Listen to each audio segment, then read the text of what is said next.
This is Real Retirees Uncut. No filters, no scripts, just conversations about what retirement is really like.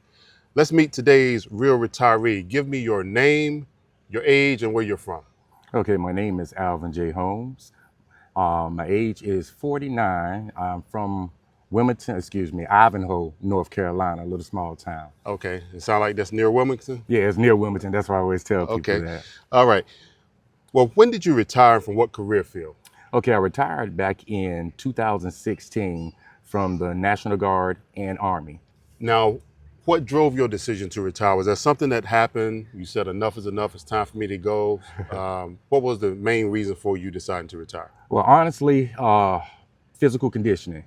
I wasn't in bad shape, but my body was in bad shape. Okay. I've been through a few things on my deployments, and it caused me to lose the conditioning and stuff that I had. So I went through the test, and they said, you know what, Mr. Holmes, it's time for you to go ahead and retire. Okay. So it wasn't much of a choice, but at the same time, it was a good decision. Right.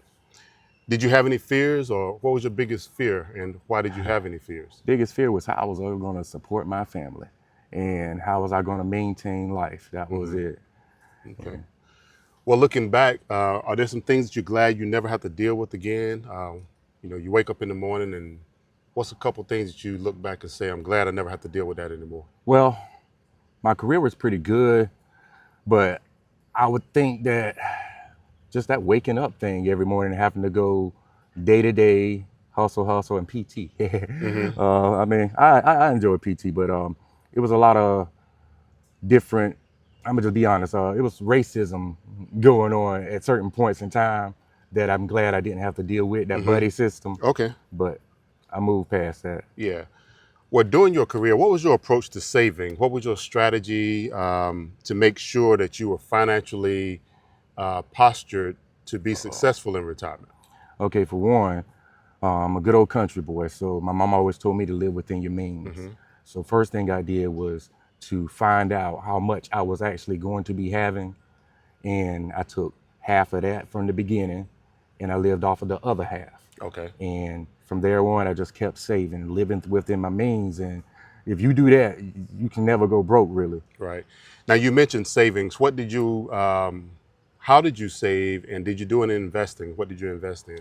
Well, I had a second house from down home in Ivanhoe. I rented that out. So that gave me a secondary income. When I when I first got out, I had bought another house. So unfortunately, I didn't keep that one. That would have been a great investment also. But I did dabble in a few little stocks.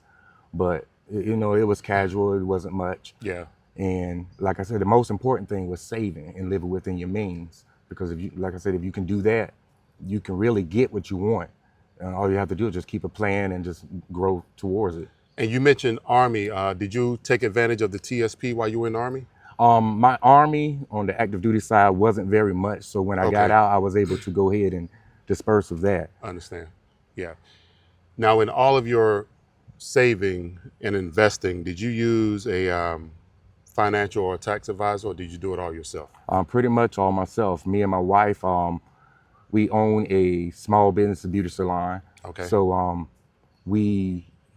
as far as our tax advisor, we have one lady that does our taxes for us. So we just bring everything in, and everything is accountable. Okay. Now that you're in retirement, what are you using as your primary sources of income to sustain yourself from month to month and year to year? Well, my individual, I use SSD, and I have my military retirement and also my mate's retirement. Okay. Okay. After saving for so long, 20 or 30 years or so, a lot of people say they have a problem going from a saving mindset to a spending mindset. Have you had any problems spending any of your money that you've saved? No. Like I said, if I want something or my wife wants something, we always sit down, we plan it out, and eventually I get what I want. I'm never in a rush to get anything. I think that's what most people's problem is. They rush to get things. Yeah. Okay. Let's talk about Social Security for a minute. As you approach Social Security age, have you given any thought about when you're planning to take Social Security at 62, 65, 70? Well, I was in a fortunate predicament where I was able, because of my injuries, Okay. that I could get it early. I got the medical side of it, so I'm drawing my Social Security now. Oh, you mentioned SSDI, right? Okay, Yes. so you're already getting it. All right, well, that's good for you, considering. What about healthcare, life, and long-term care insurance? What are you doing currently for healthcare and life insurance? Okay, for healthcare, I have TRICARE for life. Hmm. I have Blue Cross Blue Shield, and I also have Medicare, Okay, Medicaid care. okay, It's for life insurance. We have multiple policies out there. My goal for life insurance is, if I was to go, that everything would be taken care of for my family. okay. What's your thoughts on paying off a mortgage? I hear a lot of people say that if you have a low interest rate, you should take the money and invest it instead, or high interest rate, you should go ahead and pay it off. What's your thoughts on paying off a mortgage? Well, I pay it off just by month to month, really. Hmm. I don't think a mortgage is ever going to be paid off. I'm waiting until I actually pass for that mortgage to be paid off. Hmm.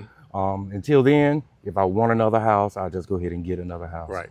But today, if you had the money in your account, or have the money in your to account pay to it pay off. it off, would you? Yes, more than likely. Heck, yes, more Okay. definitely. All right. Have you done any estate planning? Do you have a will, trust, power of attorney in place? Yes, have a will, and we also have a family trust. Okay. So I can, like I said, make sure that my family's taken care of. I don't want the government to be involved in anything of mine once I pass. I Right. want to hand it straight down to my family. Okay. Well, this is Real Retirees Uncut. If you're enjoying the video so far, please like the video, share it, and subscribe to the channel. Let's switch gears again. What is a typical day like for you now in retirement, from the time you wake up in the morning to the time you go to bed at night? Just kind of walk the audience through what an average day is for you. Like I said, I'm an average guy. When I wake up in the morning, the first thing I do is go water my flowers. I grow gardens and stuff in my backyard. I love to do that. Then I walk through the house, check on everything, family, see if they're up and if they're about. I'll make breakfast. If it's school time, my wife, she's a teacher. Hmm. So I make sure both of them are prepared for the day. After they leave, I'll probably go for a small walk or ride my bike, get some exercise in. Hmm. And from there on, I don't know, I might go visit one of my friends and come back and wait for my family to come home from the afternoon and see what they got going on. But either way, you have the ability and the flexibility to do whatever you want to do, Whatever I right? want to do. Yeah. Which leads to my next question. What do you enjoy most about retirement? Just what you said. Being able to do what I want to do, when I want to do, and having nobody to answer to. Yeah. That's it right there. Have you made any major lifestyle changes? Have you downsized, moved to a different state, or started to travel more, anything like that? Well, travel, yes. We haven't traveled much, but we do travel frequently. Hmm. My last couple vacations, we went to, what was it? We took my son to Cozumel, Mexico for his birthday. Oh, I'm sorry. We took my son to Cozumel, Mexico for his birthday. Hmm. And I believe for my anniversary, we went to Las Vegas, me and my Okay. wife.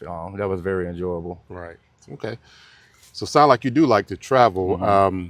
Aside from that, have you developed any additional new hobbies, interests, or skills since you retired? Oh, yes, yes.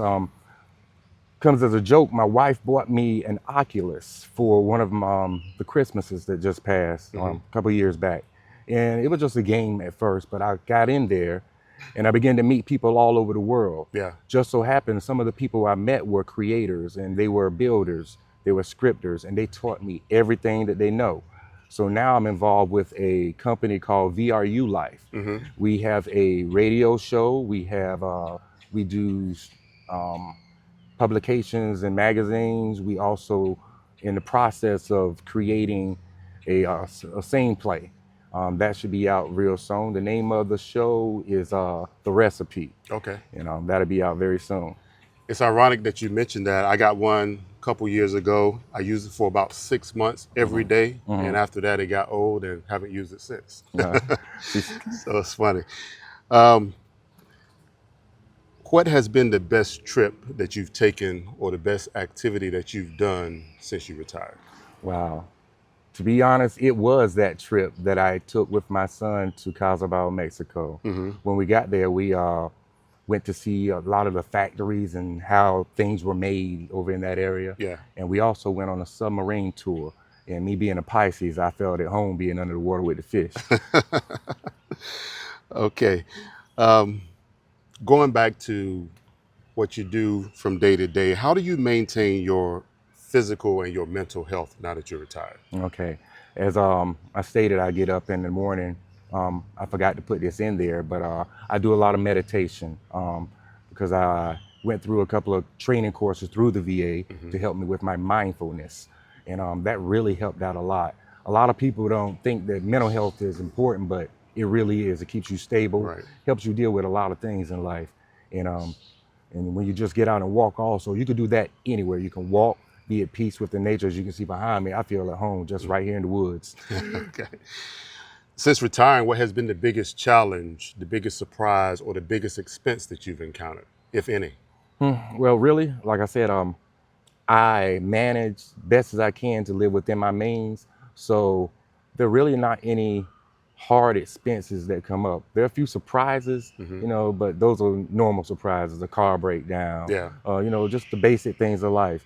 But heartache, other than my father passing, um, and having to deal with that expense and him not being able, well, he did not take care of his own stuff, but I managed it. Okay.